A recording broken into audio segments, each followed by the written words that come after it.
Hello friends, नमस्कार। Once again welcome back to preventive health solutions. मैं KP Singh, एक nutrition adviser हूँ और इंटीग्रेटिव डायटेटिक्स में मेरा स्पेशलाइजेशन है। फ्रेंड्स, आज हम इस वीडियो में बात करेंगे चीनी, चावल, आलू यानी कि शुगर, राइस और पोटैटो में कौन सी चीज़ सबसे बेकार है डायबिटीज़ के लिए या कौन सी चीज़ सबसे बुरी है डायबिटीज़ में। तो दोस्तों, बुरी है कैसे डिसाइड करेंगे, इसके लिए हमें दो चीज़ों को समझना पड़ेगा कि किसी भी फूड का ग्लाइसेमिक इंडेक्स क्या है और उसका कितना ग्लाइसेमिक लोड हमें मिलता है एक डाइट में। तो ये दोनों फैक्टर जब हम कंसीडर करेंगे तो हम डिसाइड कर सकते हैं इस बेस पर कैलकुलेट करके कि कौन सा फूड हमारे लिए डायबिटीज़ में ख़राब है।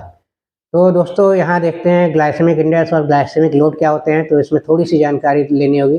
ग्लाइसेमिक इंडेक्स किसी भी फूड का एक नंबर दिया जाता है जो इस आधार पर होता है कि हमारा वो फूड खाने के बाद हमारी ब्लड शुगर कितनी तेज़ी से बढ़ेगी। तो यहाँ पर स्टैंडर्ड ग्लूकोज को मान के चलते हैं। ग्लूकोज क्योंकि खाना हजम होने के बाद हमारे ब्लड में जाके ग्लूकोज में ही कन्वर्ट होता है और शुगर टेस्ट में जो हम चेक करते हैं शुगर, वो ग्लूकोज का ही टेस्ट होता है। तो ग्लूकोज का 100% ग्लाइसेमिक इंडेक्स माना जाता है और इसके सापेक्ष जो भी फूड हम ले रहे हैं उसका कितनी तेज़ी से वो हमारी ब्लड शुगर या ब्लड ग्लूकोज को बढ़ा रहा है, उसके आधार पर एक नंबर दिया जाता है जिसे ग्लाइसेमिक इंडेक्स कहते हैं। और इसी के साथ ग्लाइसेमिक लोड क्या होता है। ग्लाइसेमिक लोड जैसा कि हम जानते हैं किसी भी फूड में जिसमें कार्बोहाइड्रेट होता है, कार्बोहाइड्रेट हमारा हजम होने के बाद डायरेक्ट शुगर यानी कि ग्लूकोज में बदल जाता है। तो हमारे डायबिटीज़ में कार्बोहाइड्रेट का ध्यान रखना बहुत ज़रूरी होता है। तो किस फूड में कितना कार्बोहाइड्रेट कितने ग्राम मिल रहा है और एक बार की सर्विंग में हम कितना कार्बोहाइड्रेट खा रहे हैं, वो हमको बताता है कि कितना हम शुगर का लोड अपने ब्लड में क्रिएट कर रहे हैं या अपनी बॉडी में क्रिएट कर रहे हैं। तो अगर ग्लाइसेमिक इंडेक्स किसी फूड का बहुत ज़्यादा भी है लेकिन उसका ग्लाइसेमिक लोड बहुत कम है, यानी कि उसकी बहुत कम मात्रा यूज हो रही है, तो हो सकता है वो ग्लाइसेमिक इंडेक्स ज़्यादा वाला फूड भी हमें डायबिटीज़ में नुकसान न करे। लेकिन ग्लाइसेमिक इंडेक्स कम वाला फूड और अगर बहुत ज़्यादा मात्रा में ले रहे हैं तो उसका ग्लाइसेमिक लोड बहुत ज़्यादा हो सकता है और वो हमें डायबिटीज़ में नुकसान कर सकता है।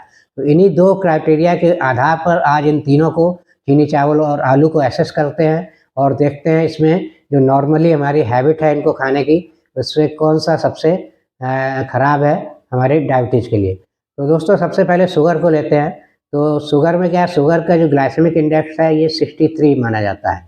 और अगर ग्लाइसेमिक इंडेक्स की बात करें तो 70 से ऊपर के ग्लाइसेमिक इंडेक्स हाई होते हैं और 55 से 70 के बीच में मीडियम होते हैं और 55 या उससे नीचे का glycemic index low glycemic index माना जाता है।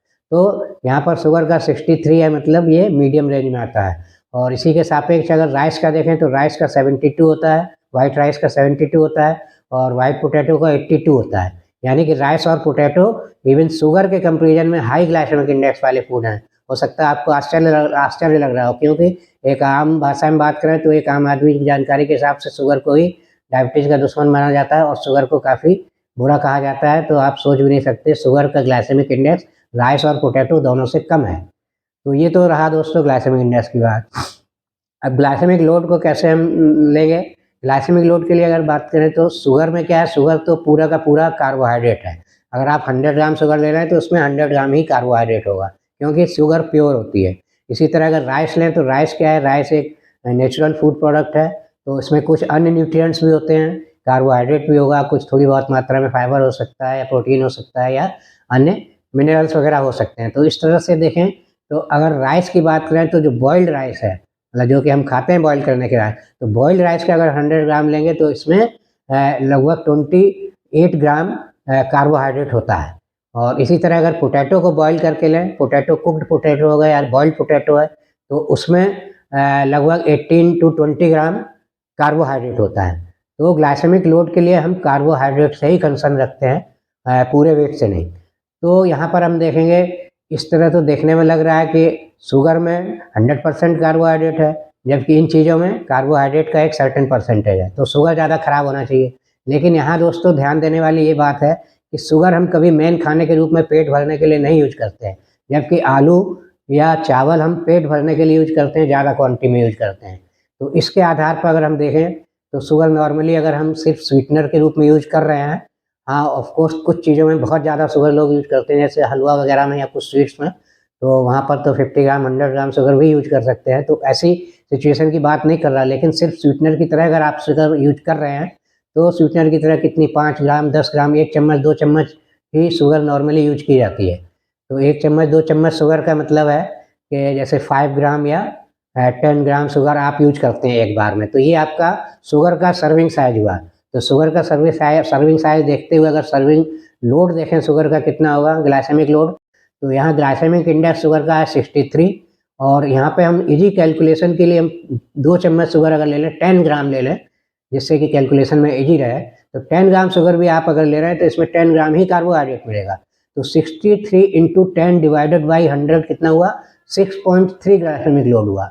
और जब ग्लाइसेमिक लोड की बात आती है तो 10 और उसके नीचे का ग्लाइसेमिक लोड सेफ और लो ग्लाइसेमिक लोड माना जाता है, और 11 से 19 का ग्लाइसेमिक लोड मीडियम माना जाता है, और 20 या 20 से ज़्यादा का glycemic load high glycemic load माना जाता है।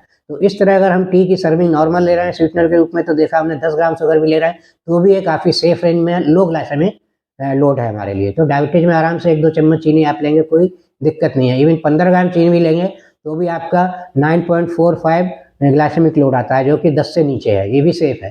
तो इस तरह देखा हमने दोस्तों यहाँ पे शुगर का ग्लाइसेमिक लोड, जो अगर उसकी सर्विंग साइज स्वीटनर के रूप में ले रहे हैं तो काफ़ी सेफ है। अब राइस पर आते हैं। तो राइस का अगर हम 73 को हम राउंड फिगर में लेते हैं, 72 को राउंड फिगर में लेते हैं, 70 इसका ग्लाइसेमिक इंडेक्स लेते हैं, और इसका अगर हम नॉर्मली देखें तो लगभग 150 ग्राम का बॉइल्ड राइस तो हम खाएंगे ही खाएंगे अगर राइस खा रहे हैं। तो राइस की डिश है, तो एक एवरेज आदमी एवरेज क्वांटिटी ले तो बॉइल्ड राइस लगभग 150 ग्राम तो खाएगा ही। तो 150 ग्राम बॉइल्ड राइस में अगर हम राउंड फिगर में 30 ग्राम पर 100 ग्राम कार्बोहाइड्रेट लें तो 45 ग्राम 150 ग्राम में हमें कार्बोहाइड्रेट मिलेगा। तो यहाँ ग्लाइसेमिक लोड एक सर्विंग का कितना लगेगा राइस का, तो इसमें देखें तो 70 multiplied by 45 divided by 100 it equals to 31.5, यानी कि ग्लाइसेमिक लोड एक सर्विंग में राइस की हमें मिल रहा है 31.5, जो कि हाई ग्लाइसेमिक लोड में आता है, यानी कि ये हमारे लिए ठीक नहीं है डायबिटीज में। और इसी तरह अब आ जाइए आलू की बात करें तो आलू का तो ग्लाइसेमिक इंडेक्स 82 मैंने बताया, तो इसको हम राउंड फिगर में 80 ले लेते हैं, और 80 मल्टीप्लाइड बाई इसमें कार्बोहाइड्रेट कितना होता है, 100 ग्राम में लगभग 18-20 ग्राम कार्बोहाइड्रेट होता है। तो यहाँ 150 ग्राम अगर आलू हम खा रहे हैं, एक बड़ा आलू, तो इसमें लगभग 30 ग्राम आपको कार्बोहाइड्रेट मिलेगा। तो यहाँ पर इसका ग्लाइसेमिक लोड एक सर्विंग का कितना आएगा आलू का, आएगा आपका 80 मल्टीप्लाइड बाई 30 डिवाइडेड बाई आपका 100, तो ये आपका आता है 24। तो ये ग्लाइसेमिक लोड जो है ये भी हाई में आता है, लेकिन थोड़ा सा ज़्यादा है, मीडियम से थोड़ा ज़्यादा है, तो ये भी हाई ग्लाइसेमिक लोड है। तो इस तरह देखा हमने आलू भी हाई ग्लाइसेमिक लोड है, और राइस भी हाई ग्लाइसेमिक लोड में ही हम खाते हैं। तो इस तरह देखा जाए तो नॉर्मल स्वीटनर के रूप में मॉडरेट क्वांटिटी में अगर शुगर ले रहे हैं, तो यहाँ पर तीनों में अगर हम देखें सर्विंग साइज को देखते हुए तो शुगर ज़्यादा बेहतर है, यानी कि वर्स्ट क्या है यहाँ पे, सबसे खराब है चावल, उसके बाद आता है आलू, और उसके बाद सबसे कम खराब जो है वो है आपका ये शुगर। तो इस तरह दोस्तों आपको ये आइडिया मिला होगा कि शुगर, राइस और आलू के कंपैरिजन में आपने देखा होगा कैसे हमें खाना चाहिए डायबिटीज़ में। इसको इस तरह से मेंटेन कर सकते हैं क्वांटिटी, और डायबिटीज़ में खा सकते हैं सेफली। दोस्तों इसी के साथ ये इन्फॉर्मेशन अच्छी लगी तो वीडियो लाइक और शेयर करें, और चैनल सब्सक्राइब नहीं किया तो चैनल सब्सक्राइब कर लें। और मैं आशा करूँगा कि आप कमेंट बॉक्स में ज़रूर कोई डाउट है या किसी प्रकार की क्वेरी है तो ज़रूर पूछें, जिससे कि मुझे अपनी कमियां भी पता चलें और मुझे और इम्प्रूवमेंट करने का मौका मिले। तो दोस्तों thank you very much, see you in next video.